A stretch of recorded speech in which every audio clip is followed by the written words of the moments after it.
Welcome to the 5 on 5. We are pleased to be joined by Kendra Romero and Tiffany Morey, co-founders of Southern Oregon Animal Rehabilitation. Ladies, thank you so much for being here today. Thank you. Maybe just start off by talking a little bit about the work that you guys do. All right. Go ahead. All right. We work with wildlife. We are permitted through the Oregon Department of Fish and Wildlife to take in mammals, and specifically what's huge for us is fawns. And so when baby season starts, when the fawns start dropping, it's about Memorial Day is when we start getting calls for sick, injured, or orphaned fawns or other mammals. And those mammals can include fox cubs or raccoon kids or skunk kids or lots of baby squirrels as well.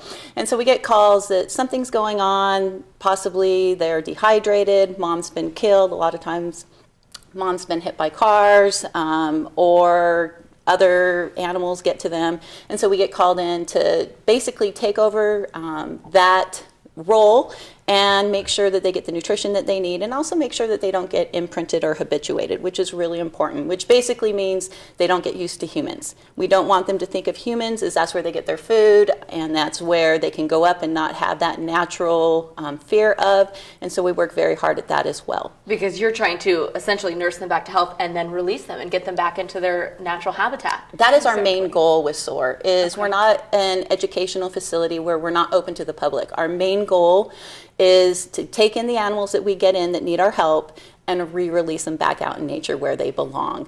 And so really it's all about the animals and getting their survival and back out where they belong in nature. And pretty unique, the work that you do. Yeah. Not a lot of places that are doing the work that you're doing. Exactly, yeah. It's pretty hard to get through the permitting process. You have to have a lot of knowledge about the exact species that you're working with, as well as the proper handling techniques, so that you make sure that you are handling them safely and appropriately, and that they learn the skills that they need to go back to the wild. And there's no shortage of work. You guys are actually looking to move into a larger facility. Talk to us a little bit about where you are now and where you're hoping to maybe expand efforts. Well, right now we're up in the Green Springs, which is a really curvy 17-mile road up into the mountains, and a lot of people are really scared to get up there. It's wonderful for the animals, but it's really difficult. When somebody finds a baby animal, wild animal that needs our care, they can't always get to us. They don't have the transportation. And it's just us working right now taking care of the animals. So a lot of times we have our hands full with feeding and cleaning and making sure the animals we have in our facility have the proper care. So we are looking for a new home in Jackson County where we are accessible to the public, where we can get to them more quicker and where the public can get to us more quicker, so we can give the needed care to the animals when they need it. Excellent. Well, we've got much more to talk about, but we're going to take a quick break. We'll be right back.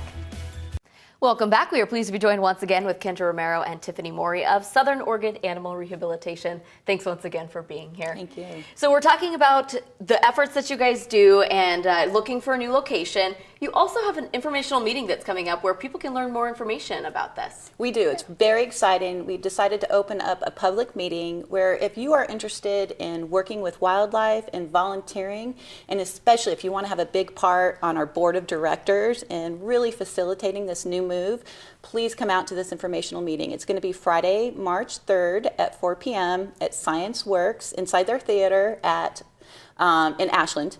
And so we're asking anybody, if you have any type of interest at all with the wildlife, to please come on out. It's going to be a great informational meeting where you can find out a lot of information about where SOAR Wildlife Center is going. And when they come in, they'll sign in and you'll say, okay, now you guys have to come. No, I'm just kidding. Exactly. We need your help. Exactly. Because it should be noted that they both have full-time jobs in addition to running this. That's pretty incredible. Yes, that's how we fund it right now, but we're hoping, since we're going larger, to take on a nonprofit status and really let the community come in and help us, because we think we don't have all the ideas. We need the help to really expand and give those great ideas so we can move forward and help the wildlife get back to nature. Right, and this is also a wonderful opportunity just to talk about, as we're heading into springtime, people always want to help. People want to help when they see an animal that's maybe alone. What would be your advice to them?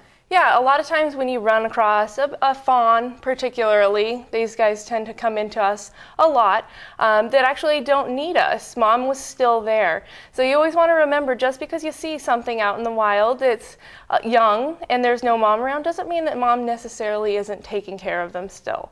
If you see something that doesn't seem right, go ahead and give us a call. Check out our website, soarwildlife.org, and you can get all of the contact information for us. If you are wondering if it's injured or orphaned, don't hesitate to give us a call, because if you care, a lot of times you can just leave them there. Excellent advice. Well, ladies, thank you so much for being here. Best of luck in this move that you're hoping to make soon. Thank you so much. Thank you. We'll be right back.